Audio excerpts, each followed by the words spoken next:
আউযু বিল্লাহি মিনাশ শাইতানির রাজিম বিসমিল্লাহির রহমানির রহিম রব্বি জিদনি ইলমা রব্বি হাবলি হিকমা। আমরা আমাদের ন্যাপ ভুটান নিয়ে বলছিলাম, ঠিক না? তাহলে ভুটানের এর আগের প্যাসেজ কি আছে এটা বের করো।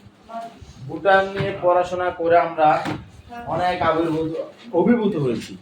ভুটান যে এত ভালো একটা দেশ, এত পদ্মাঞ্চল একটা দেশ, তারা যে ভুটান সম্বন্ধে আমরা কি দেখছিলাম, 1999 এ তারা টিভি দেখার অনুমতি দিয়েছিল তাদের দেশের জনগণকে।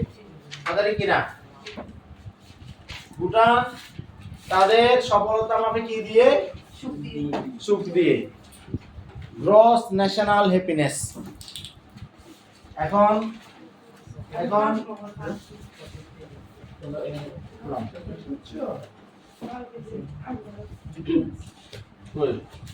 ভুটান পিওর মাউন্টেন এয়ার, এটা পড়া হইছে। ভুটান দ্য ল্যান্ড অফ ভুটানের আরো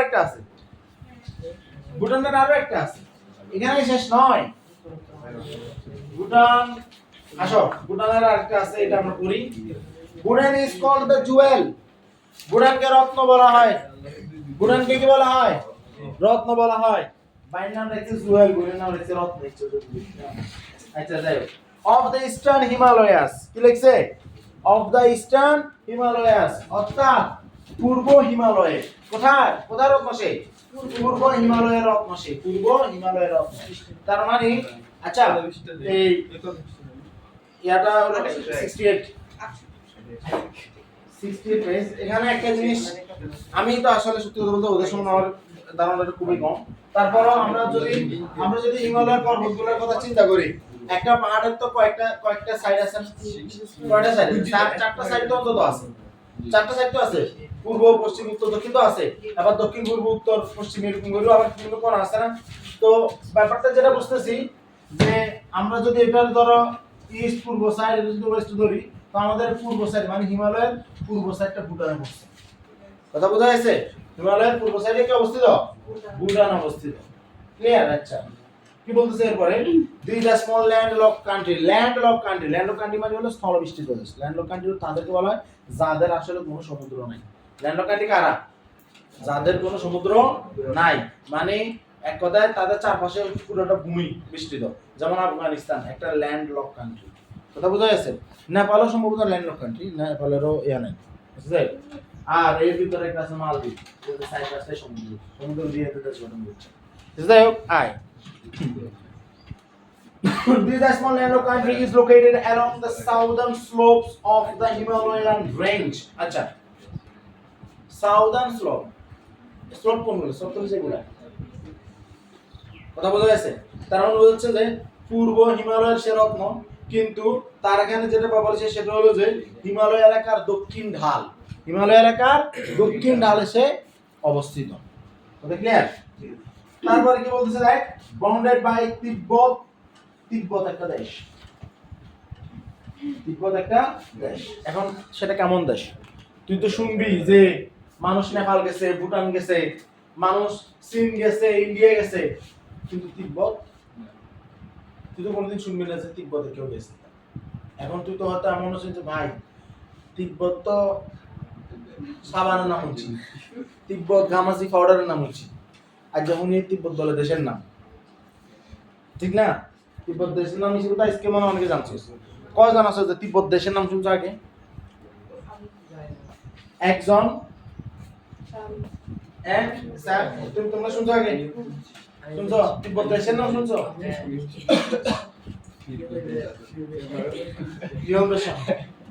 কিভাবে শুনছো এটা? তিব্বতের মানে জিএন কথা লাগছিলাম।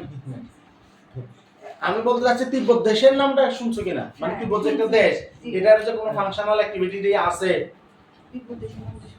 আচ্ছা, তিব্বত মূলত হলো তিব্বত স্বাধীন রাষ্ট্র হলেও বলা হয় যে তিব্বত চীনের দখলে। ঠিক আছে? তো তিব্বত চীনের দখলের ব্যাপারটা কেমন? তিব্বত হলো মূলত বৌদ্ধ ধর্মের মানে গুরু, ডিরেক্ট গুরু, ঠিক আছে, যারা মানে শিক্ষক, মানে উচ্চ লেভেলের আধ্যাত্মিক যারা, মূলত তারা তিব্বতে থাকে। এটা সম্পূর্ণভাবে এটা মানে তোমার অন্যরকম একটা দেশ। এখানে কিন্তু নর্মালি পৃথিবীর বিভিন্ন রাষ্ট্র যেরকম এরকম না। এখানে থাকে বৌদ্ধ ধর্মের সর্বোচ্চ গুরু দালাই লামা। মানে বৌদ্ধ ধর্মের যদি আমরা যদি সবচেয়ে একদম মানে ব্যক্তি ধরি, শীর্ষস্থানীয় ব্যক্তি যার কথা অনুযায়ী বৌদ্ধ ধর্ম মানে বৌদ্ধ ধর্মের অনুসারীরা যার কথা শুনেন, সে দালাই লামা। উনি কোথায় আছেন? তিব্বতে আছেন। তো সেটা আমরা তো চিন্তা করি যে চায়নারও বৌদ্ধ ধর্মের মানুষ দীক্ষিত, কিন্তু ঘটনা হলো তারা দালাই লামার এখানে আটক করে দিয়েছে। মানে ওই দালাই লামার কথা অনুযায়ী মূলত তিব্বত চলে, সবকিছু চলে। আর দালাই লামারে আবার কি করে রাখছে, মানে ব্যাপারটা আটক বলতে মানে ব্যাপারটা এরকম না, মানে ধরো যে ওইটা মানে চায়না নিয়ন্ত্রণ করে আর কি। তো চায়নার কাছে অ্যাকচুয়ালি ধর্ম ব্যাপারটা মুখ্য না। চায়নার কাছে তার বদলে যে ভাই তুই কাম কর, তুই খালি কাম করবি, তুই হাফ কম ইয়া কম মানে খারাপ জিনিস কর, তো যা হচ্ছে তুই তা খা, কিন্তু কাম কর। কথা বোঝা যাচ্ছে? কাম করতে হবে, কাম দরকার। চায়নার কথা হচ্ছে এইটা, ঠিক আছে? এর বাইরে বা তোর যা হচ্ছে তাও। তো সেটা এরপর কি বলতেছে দেখো, bounded by Tibet in the north, উত্তরে হলো তিব্বত and India from the other sides। আর আমাদের তো আছে ইন্ডিয়া, যাতে বাকি পুরো সাইডটা কি করছে, দখল করে রাখছে। তার মানে বোঝা যাচ্ছে যে সে এই হিমালয়ের পূর্ব মানে পূর্ব হিমালয়ে অবস্থিত, কিন্তু তার এখানে হিমালয়ের দক্ষিণ ঢালটা ব্যবহার হয়েছে। আর তার এখানে উত্তরে আছে তিব্বত, আর বাকি সব সাইডে আছে গিয়া ইন্ডিয়া, ঠিক আছে?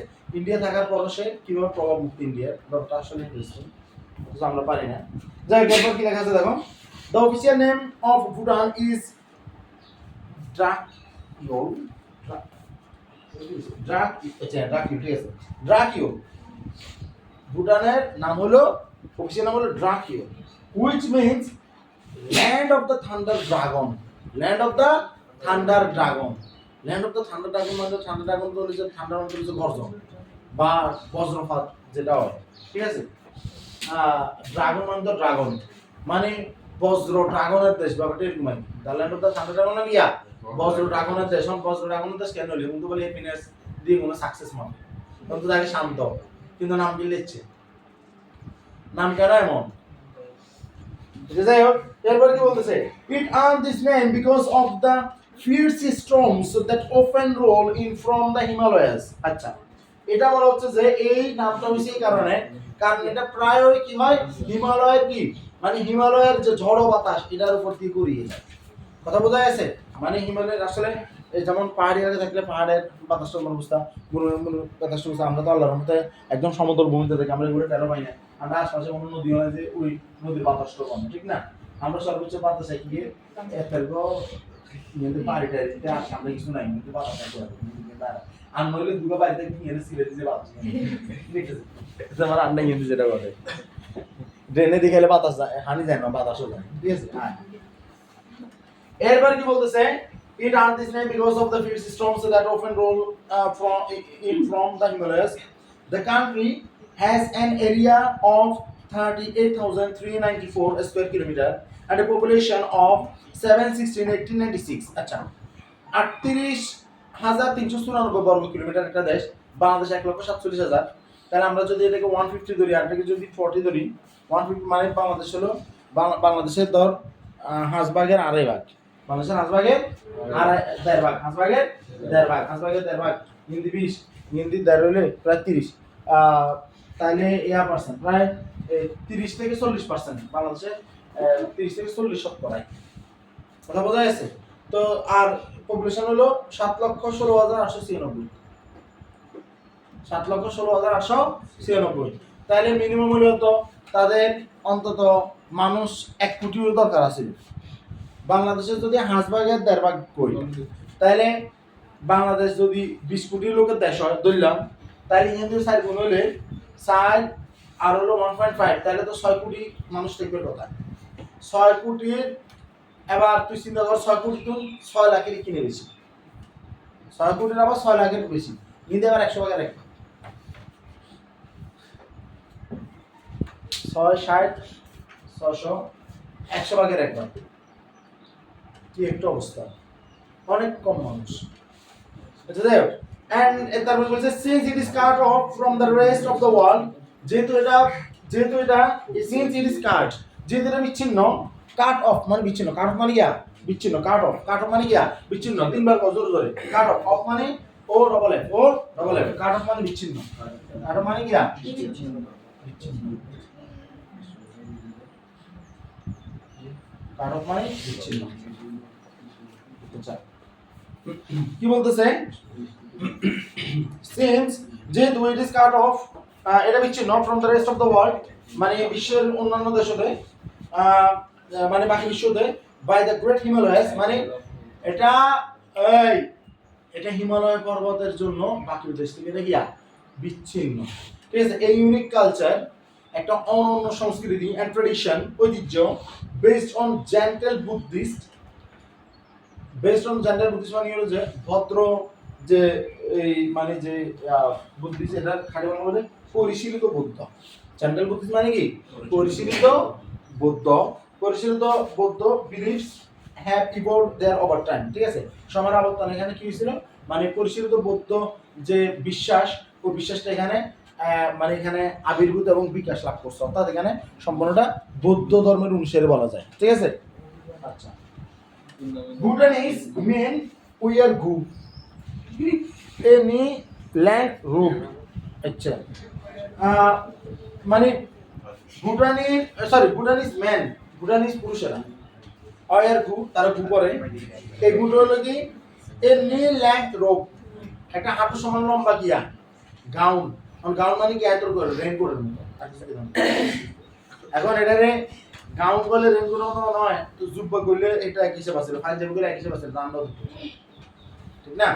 আমরাও যেটা পড়ছি এটা তো আমরা ইয়া করছি, এখন এটারে কি বলতে পারি আমরা, তো যেরকম গাউন কইছে, গাউন মানে তো হলো যে যারা গাউন বলতে কোনটারে বোঝায়, যেমন যদি তোরা দেখো বিশ্ববিদ্যালয়ে যখন ইয়া করে গ্রাজুয়েশন লাভ করে, ওরা যখন সমাবর্তন হয় তখন কালো কালো ইয়া করে না, তখন তারা গাউন পরে, ওনারা তো গাউন পরে। আর আপাতত এলাকাতে গাউন কারা পরে, রেনকোট ছাড়া তো দেখা যায় না সাধারণত, ঠিক আছে, এই কারণে বলে মারিয়েছে। যাই হোক এন্ড ওমেন ওয়ার কিরা, মহিলারা পরে কিরা এ শীট লাইক, এবং শীট গুলো আমরা কি করি বুঝছ না, শীট মানে কি দেখ মানে ইয়ার কি ময়লা এরকম বুঝে, শীট মানে এরকম এই শীট লাইক ক্লথ পিস, মানে এটা একটা গিয়া, মানে এটা একটা কাপড়ের টুকরা। আচ্ছা Bhutanese houses are built from mud and stone.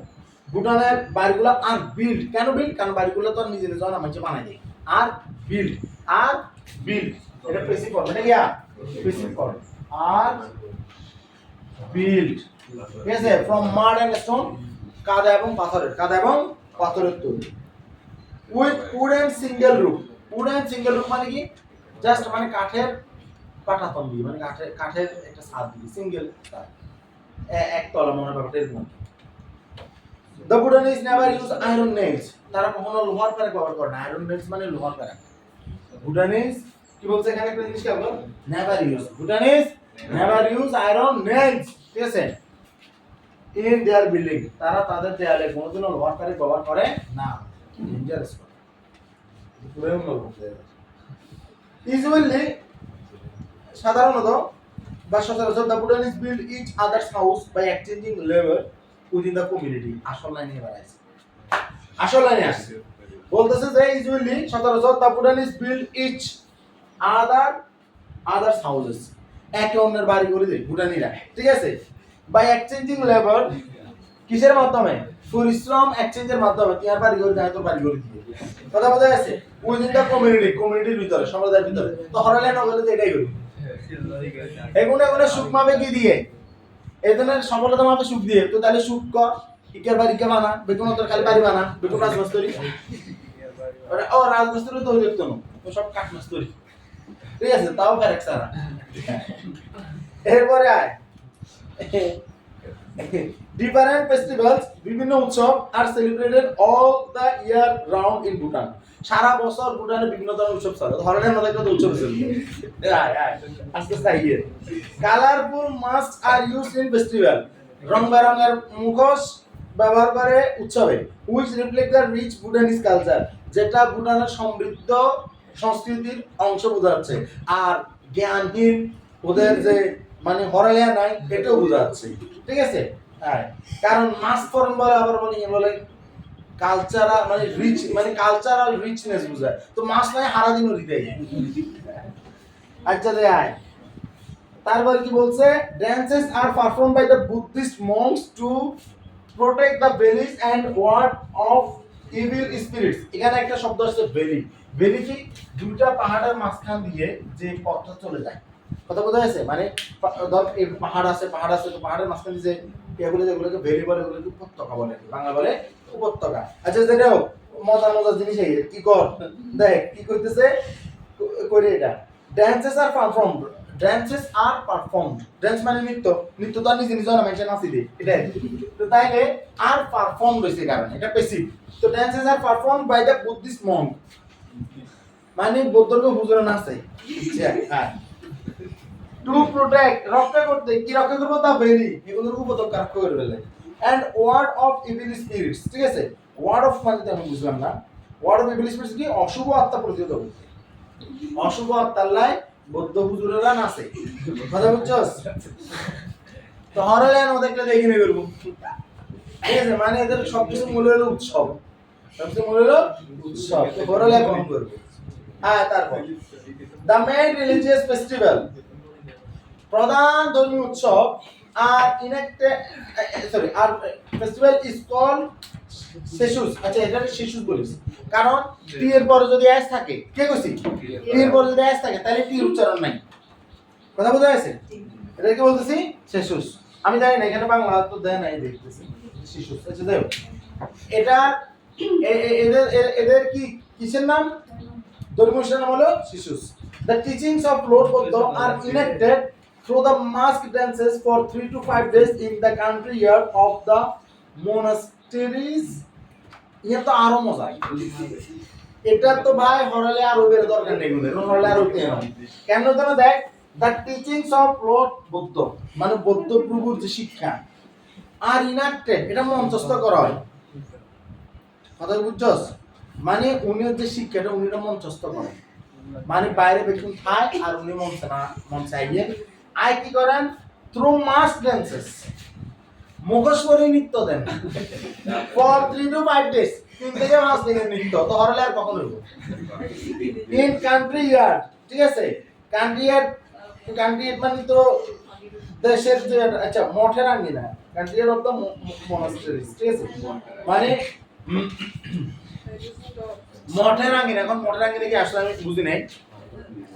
আচ্ছা যাই হোক, এটা বুঝলাম মূলত বৌদ্ধ ধর্ম 3 থেকে 5 দিন ধরে নাচেন, ওই নাচাটার মাধ্যমে উনি শিক্ষা প্রদান করেন, আর আন্ডা দরবেশেরা 3 দিনের রোজ করলে দোষ, এতারা তো তাও গুরু গুস্ত খাওয়ায়, আরো অনেক আফসোস লাগে, আর বার্ষিক লগে তো রসেছে, আমি কোনদিন গেলাম না, হ্যাঁ অন্তত কোন গুস্তটা খাওয়ার জন্য হলে যাও, কারণ সন্ধ্যার অ্যালার্জির সমস্যাগুলো আছে না, আর যদি জানি না। হ্যাঁ, তারপর কি বলতেছে দেখ, people attend these events in their best clothes, এখন people attend their people সেখানে উপস্থিত হয়, ঠিক আছে? attend these events ওই সকল জায়গাতে উপস্থিত হয়, ওই সকল মানে ইয়াতে ইভেন্টে in their best clothes, তাদের কি তাদের সবচেয়ে ভালো জামা পরে, carrying picnic Vazquez, carrying picnic Vazquez মানে হলো যে ডালালই আড়ন, বুঝছ না, ডালালই আড়, ঠিক আছে? another major festival is called loser. আচ্ছা আরেকটা বড় ধর্মীয় একটা বড় উৎসব আছে, এটা হলো loser. It is celebrated on lunar new year, এটা নতুন চন্দ্রবর্ষে এটা উদযাপিত হয়। পিপল কুক স্পেশাল ডিশেস, মানুষ মজার মজার খাবার রান্না করে, এন্ড ওয়্যার নিউ ক্লথস, আবার নতুন জামা পরে। It is a time for family get together, এটা হলো পারিবারিক মিলন মেলা। ম্যান প্লে আর্চারি, পুরুষেরা তীর ধনুক মারে, or darts তো ঠিক আমি জানি না, while women sing and dance, আর মহিলারা গায় আর নৃত্য করে। তো সেটা ভুটান গত পর্বে ভুটানের জন্য যে পরিমাণ একটা রেসপেক্ট আসছিল, এই পর্বে বুঝলাম যে আসলে হ্যাপিনেস আসলে কোনার মূলত আনন্দ উল্লাস হলে এখন হরালে উঠবে তাই না? তো তাইলে ওনার তো আনন্দ উল্লাসটাই তো ওনার হ্যাপিনেস, কিন্তু এটাকে ওনার হ্যাপিনেস সাকসেস হিসেবে ওরা মাপ দিছে।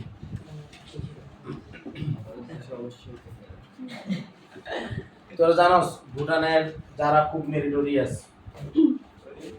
যারা খুবই পড়াশোনা করতে চায়, তারা কোন দেশে আসে? বাংলাদেশ। ভুটানের প্রধানমন্ত্রী বাংলাদেশের ময়মনসিংহ মেডিকেলে তো এমবিবিএস ডাক্তারি করি আমাদের দেশের প্রধানমন্ত্রী হয়েছে। কথা বুঝছস? এবং কি সে বাংলা পারে, সে বাংলা পারে। হ্যাঁ, এ তো রাজা, রাজারুলা বাংলাদেশে ঘুরে যায়।